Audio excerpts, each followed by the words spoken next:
আমার সেই গল্পটা এখনো শেষ হয়নি।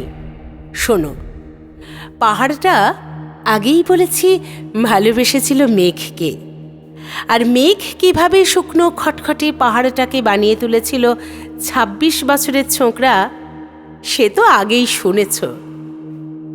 সেদিন ছিল পাহাড়টার জন্মদিন। পাহাড় মেঘকে বললে, আজ তুমি লাল শাড়ি পরে আসবে। মেঘ পাহাড়কে বললে, আজ তোমাকে স্নান করিয়ে দেব চন্দন জলে। ভালোবাসলে নারীরা হয়ে যায় নরম নদী, পুরুষেরা জ্বলন্ত কাঠ। সেইভাবেই মেঘ ছিল পাহাড়ের আলিঙ্গনের আগুনে, পাহাড় ছিল মেঘের ঢেউ জলে। হঠাৎ আকাশ জুড়ে বেজে উঠল ঝড়ের জগঝম্প। ঝাঁকড়া চুল উড়িয়ে ছিনতাইয়ের ভঙ্গিতে ছুটে এলো এক ঝাঁক হাওয়া। মেঘের আঁচলে টান মেরে বলল, ওঠ ছুরি, তোর বিয়ে।